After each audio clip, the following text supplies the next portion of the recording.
రాజకీయ వ్యవస్థ ద్వారా మనకు జరిగిన మేలేంటి?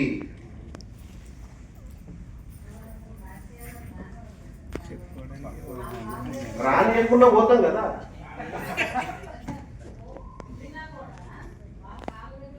అవునమ్మా, వాడి ధర్మాన్ని వాడు నిర్వర్తిస్తున్నాడు, నువ్వు అర్థం చేసుకొని దూరం జరగాలి కదా. నేను కూడా రాజకీయాల్లో ఉన్నా, నేను అంత వ్యవస్థ చూసుకున్నా, ఇది మంచిది కాదురా అని రియలైజ్ అయినా, పక్కన జరిగిన. సో రాజకీయాల్లో ఉన్నప్పుడు పాలేరుగా ఉంటుంది, రాజకీయాలు వదిలినాక పద్మశ్రీ అయినా.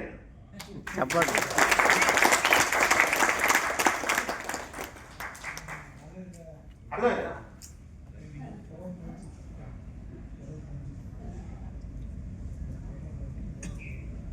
ఫ్రీడమ్ వచ్చింది నాకు.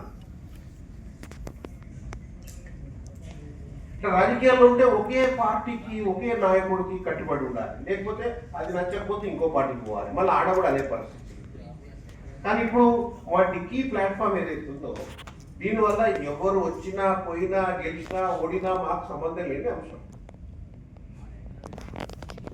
ఎందుకంటే వ్యాపారవేత్తకు ఏ రాజకీయ పార్టీతో సంబంధం పెట్టుకోవాల్సిన అవసరం లేదు.